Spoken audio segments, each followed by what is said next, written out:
Students, आज हम अवकलन यानी कि डिफरेंशिएशन से कुछ सवाल लगाएंगे। तो देखिए, एक सवाल इस तरह से है, हमें फाइंड करना है डी वाई डी एक्स की वैल्यू। ठीक है, यहाँ पर दो सवाल हैं हमारे पास। तो सबसे पहले मैं पहले सवाल को उतार लेता हूँ। तो ये बाई प्लस साइन बाई बराबर कॉस एक्स में से लिख लेता हूँ। अब स्टूडेंट यहाँ आप लिखेंगे differentiate with respect to x. Hindi वाले लिखेंगे एक्स के सापेक्ष अवकलन करने पर।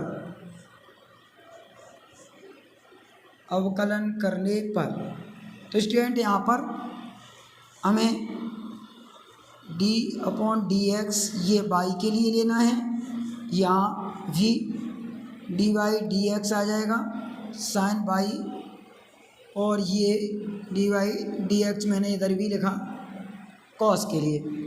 हमारे पास तीन अलग अलग टर्म हैं यहाँ, तीनों के डिफरेंशिएशन होने।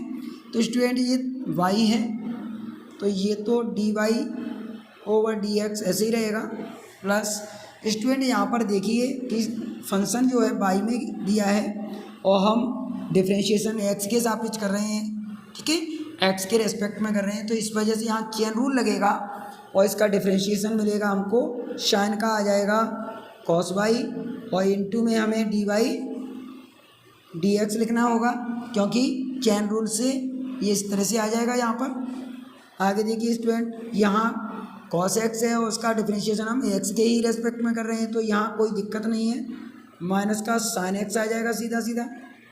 स्टूडेंट हमें d Y over D x की वैल्यू फाइंड करनी है, इसलिए हम d Y over D x को यहाँ से कॉमन ले लेते हैं। तो जब डी वाई डी एक्स यहाँ से कॉमन लिया जाएगा तो यह 1 रह जाएगा और यहाँ पर कॉस बाई रह जाएगा।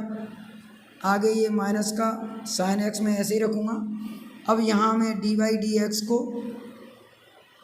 छोड़ देता हूँ और जो 1 प्लस कॉस बाई इसके मल्टीप्लाई में है, इसे इधर माइनस का साइन एक्स जो दिया उसके अपॉन में लिख देता हूँ। तो इस तरह से डी वाई डी एक्स की वैल्यू हमें मिल जाएगी माइनस की साइन एक्स बटे में 1 प्लस कॉस बाई। ठीक है, अब आइए दूसरा सवाल करते हैं। तो दूसरा सवाल हमें इस तरह से गिवन है, x minus by is equal to y है। अब हम इसको भी डिफरेंशिएट कर लेंगे x के सापेक्ष। तो मैं x के सापेक्ष अवकलन करने पर लिख देता हूँ, यहाँ पर अवकलन करने पर।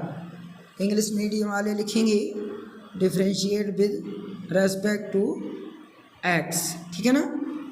अब स्टूडेंट यहाँ देखिए, यहाँ भी 3 टर्म हैं, 3 पद हैं, तो मैं तीनों का डिफरेंशिएशन करूँगा। तो मैं सबके आगे डी वाई डी एक्स लिख देता हूँ। ये देखिए स्टूडेंट, आप देख सकते हैं यहाँ जब x का डिफरेंशिएशन करेंगे विद रेस्पेक्ट टू x तो ये 1 आ जाएगा, और ये डी वाई डी एक्स को हम ऐसे ही रहने देंगे जिस तरह से मैंने यहाँ पर आपको बताया था। D y d x by का डिफरेंशिएशन x के सापेक्ष कर रहे हैं, तो ये डी वाई डी एक्स ही लिख जाएगा। इसी तरीके से ये डी वाई बटे डी एक्स लिख गया। यहाँ जो पाई होता है वो कांस्टेंट है, इसी वजह से इसका डिफरेंशिएशन 0 लेना है। आपको पता होगा कि कोई भी कांस्टेंट टर्म हो उसका डिफरेंशिएशन हम 0 लिखते हैं। यहाँ से अब मैं डी वाई डी एक्स की जब वैल्यू निकालूंगा, तो जब इधर डी वाई डी एक्स को शिफ्ट करूँगा तो क्या आ जाएगा, केवल 1 रह जाएगा। तो इस तरह से ये d Y over D x की वैल्यू फाइंड हो गई है। ठीक है, तो ये दोनों सवाल आपको अच्छे से समझ में आ गए होंगे। आइए अब अगला सवाल करते हैं। तो अगला सवाल स्टूडेंट इस तरह से दिया है, साइन इनवर्स एक्स का अवकलज ज्ञात करो, find the derivative of sine inverse x. देखिए इसे हम किस तरह से निकाल सकते हैं। सबसे पहले हम साइन इनवर्स एक्स को लेट कर लेंगे, मान लेंगे। तो मैं यहाँ पर साइन इनवर्स एक्स को बाई मान लेता हूँ, ठीक है। अगर साइन इनवर्स एक्स का मान बाई के बराबर है तो यहाँ से जब मैं एक्स की वैल्यू निकालूंगा तो ये साइन बाई मिलेगी मुझे, ठीक है। अब मैं यहाँ पर इसका एक्स के सापेक्ष अवकलन कर लूँगा। एक्स के सापेक्ष अवकलन करने पर इंग्लिश मीडियम वाले लिखेंगे differentiate with respect to x, ठीक है।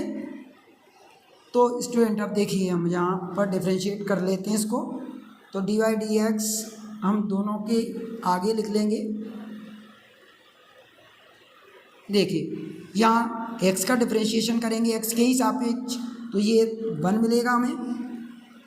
और साइन बाई का जब एक्स के सापेक्ष अवकलन करेंगे, एक्स के रेस्पेक्ट में करेंगे साइन बाई का, तो चेन रूल के द्वारा पहले साइन बाई का हम कॉस बाई लिख देंगे और मल्टीप्लाई में D Y over D X आ जाएगा, ठीक है।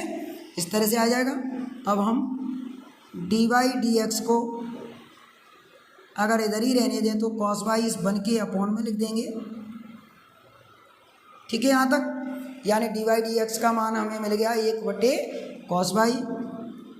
स्टूडेंट आपको याद होगा कि अगर हम कॉस की जगह साइन लिखें तो ये कैसे पॉसिबल है, यहाँ स्क्वायर भी नहीं है, तो हम इसको इस तरह से लिख लेंगे। 10th क्लास की जो आइडेंटिटी आपने पढ़ी है sine square theta plus cos square theta, उससे यहाँ कॉस बाई की जगह हम लिख सकते हैं 1 minus sine square by.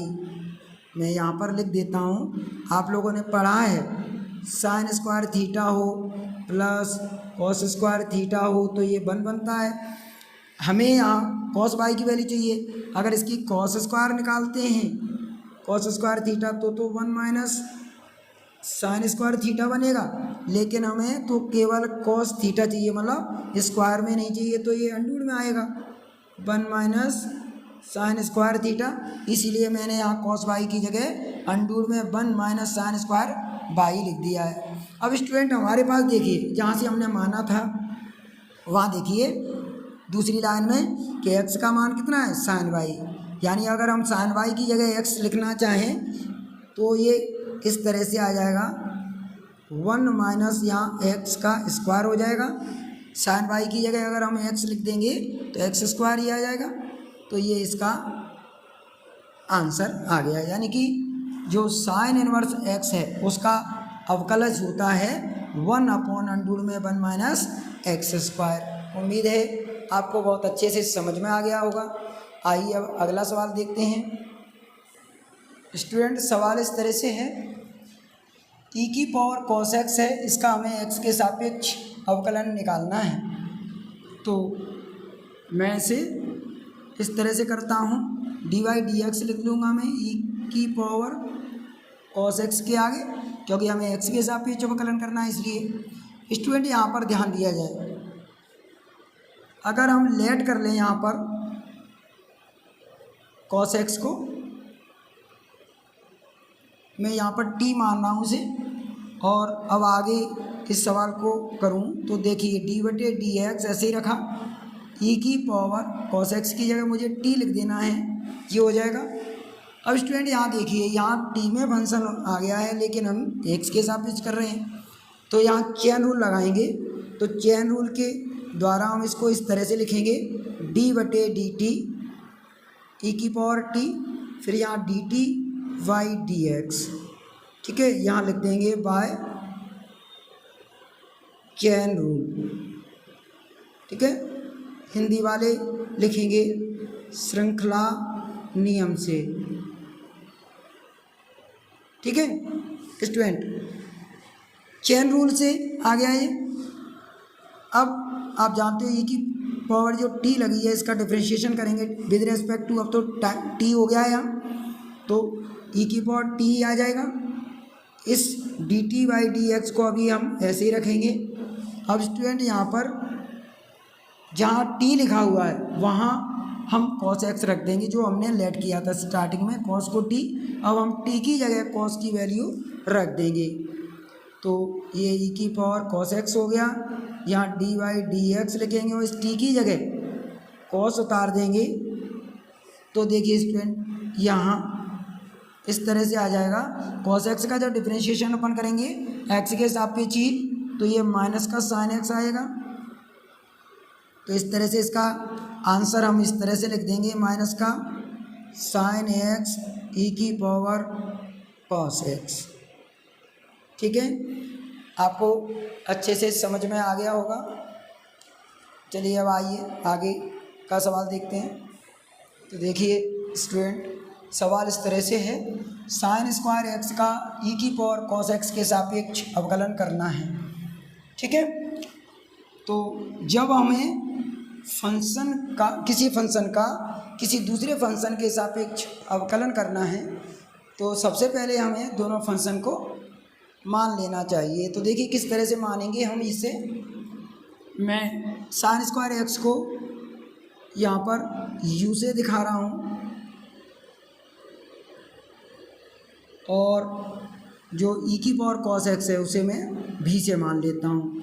Otherwise आप बाई वन और बाई टू इस तरह से भी इनको मान सकते हैं। ठीक है, चलिए इस तरह से मैंने मान लिए दोनों। ठीक है, अब हम इन दोनों जो फंक्शन है हमारे पास, इनको एक्स के सापेक्ष अवकलन करेंगे। तो मैं यहाँ लिख देता हूँ, दोनों समीकरण, इन्हें दोनों समीकरण माना है मैंने, दोनों समीकरण का एक्स के सापेक्ष अवकलन करने पर ठीक है, डिफरेंशिएट ऑफ बोथ इक्वेशंस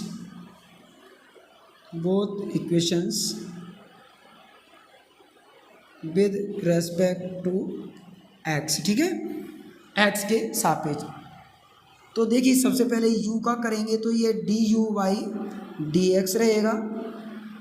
आगे जब साइन स्क्वायर एक्स का डिफरेंशिएट करेंगे तो ये 2 सबसे पहले आगे निकलेगा, तो 2 साइन एक्स आएगा। फिर हम साइन का डिफरेंशिएशन करेंगे तो कॉस एक्स आ जाएगा। इस तरह से हम इसको इक्वेशन नंबर 1 देंगे। इसके बाद में हम इस दूसरे फंक्शन का डिफरेंशिएशन करेंगे एक्स के सापेक्ष, तो v का हम लिख देंगे ये d v upon d x. Student, अभी हमने सवाल एक कराया था आपको ई की पावर कॉस एक्स का, तो उसका डिफरेंशिएशन देखिए, ई की पावर कुछ भी लगी है तो सबसे पहले तो जितना ई की पावर लगा है उसे उसी रूप में लिखना चाहिए हमें। जब भी हम ई की पावर वाले किसी फंक्शन का डिफरेंशिएशन करते हैं तो जैसा है वैसा ही लिखिए। फिर ई के ऊपर जो पावर लगी है, जैसे कि यहाँ पर कॉस एक्स लगी है, तो इस कॉस का डिफरेंशिएशन करें तो जो कि माइनस का साइन एक्स आएगा। ठीक है ना, तो ये इतना आ गया, इसे मैं सेकंड इक्वेशन दे दूंगा। अब स्टूडेंट, हमें साइन स्क्वायर एक्स का ई की पावर कॉस एक्स के सापेक्ष अवकलन करना था, इसलिए हम समीकरण 1 में समीकरण 2 से डिवाइड कर देंगे, भाग दे देंगे। तो यहाँ लिख देंगे समीकरण 1 को समीकरण 2 से भाग देने पर, ठीक है, ऑन डिवाइडिंग इक्वेशन 1, ठीक है, बाय इक्वेशन 2। ठीक है, इक्वेशन 2 के द्वारा हमको इक्वेशन 1 में डिवाइड देना है। तो ये स्टेप इस तरह से मिलेगा आपको, d v upon d x upon में आएगा d u by d x. ठीक है, आपको समझ में आ रहा होगा। आगे देखिए, ई की power cos x minus sine x है, इसके अपॉन में, हाँ स्टूडेंट थोड़ा मैंने यहाँ गलत लिख दिया, d u upon d x, और नीचे लिखना है हमको d v upon d x.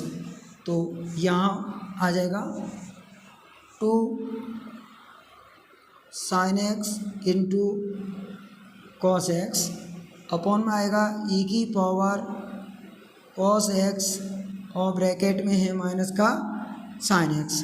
तो आप देख सकते हो इधर डी एक्स से जब डी एक्स कट जाएगा, ठीक है, इधर देखा जाए तो साइन एक्स से साइन एक्स भी कट जाएगा, तो हमें final answer d u upon d v ये इस तरह से मिलेगा, 2 cos x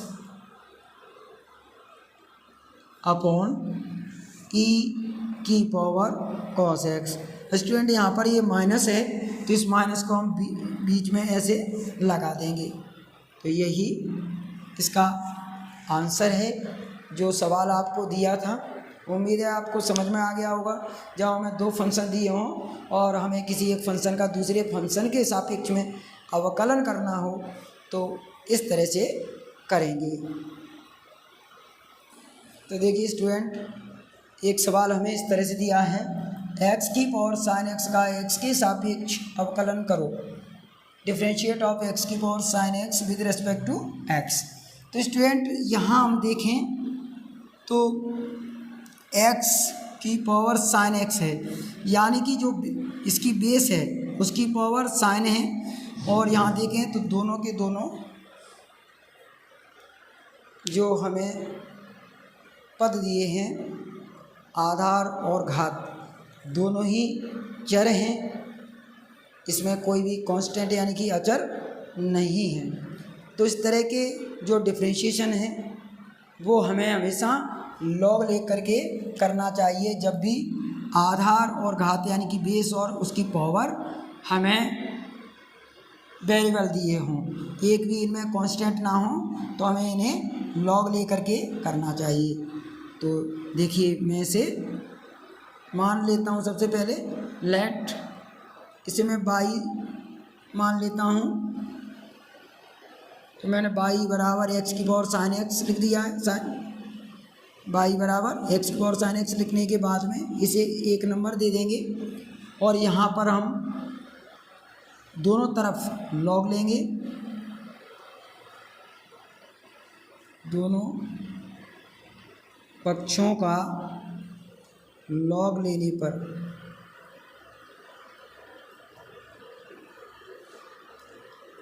on taking log of both side,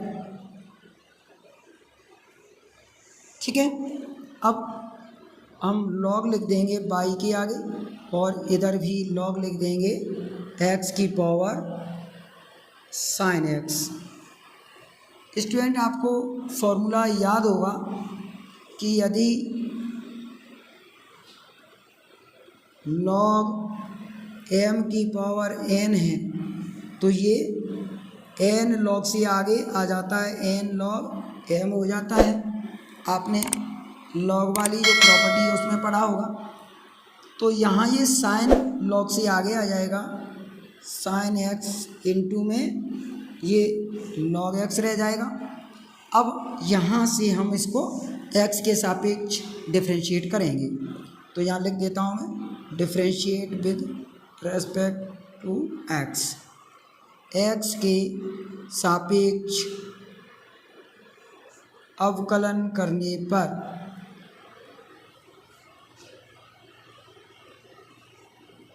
student आपको याद होगा कि जो लॉग फंक्शन होते हैं उनका डिफरेंशिएशन किस तरह से करते हैं।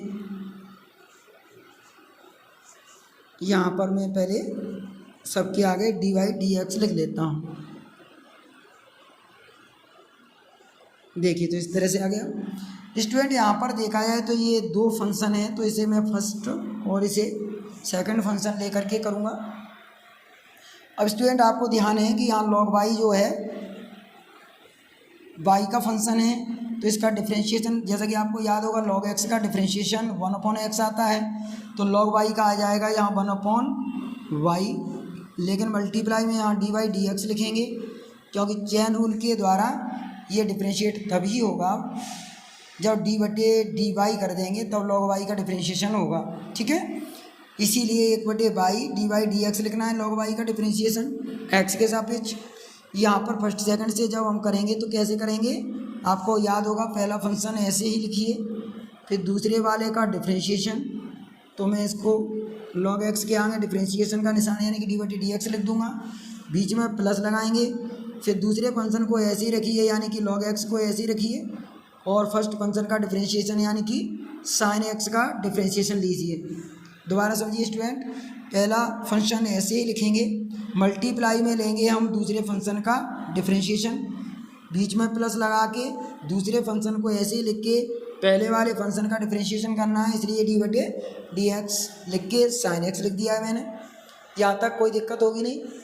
अब स्टूडेंट देखिए यहाँ sin x ऐसा ही रहा, आप देख सकते हो log का डिफ्रेंशिएशन 1/x आ जाएगा, यहाँ पर log x ऐसे ही रहने दें, और sin का डिफ्रेंशिएशन आ जाएगा cos x।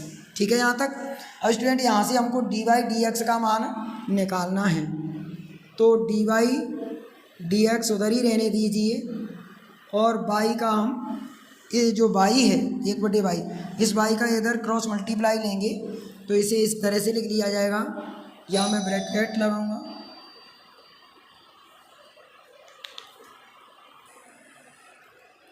अब देखिए स्टूडेंट यहाँ sin x के अपॉन में x लिख दिया, प्लस जो log x into cos x है इसे cos x बीच में प्लस लगा के cos x इंटू में log x लिखेंगे, ब्रैकेट को बंद कर देंगे। ठीक है। अब यहाँ जो y है इस y की जगह हम समीकरण 1 से देखेंगे तो y की जगह हम लिख सकते हैं x की पावर sin x, तो यहाँ पर x की पावर sin x रख देंगे, और जो ब्रैकेट में लिखा हुआ है sin x upon x plus cos x into log x इसे ऐसे ही रख देंगे, या लिख देना फ्रॉम इक्वेशन 1 समीकरण 1 से। ठीक है, तो यही इसका आंसर है। उम्मीद है आपको ये डिफरेंशिएशन समझ में आ गए होंगे।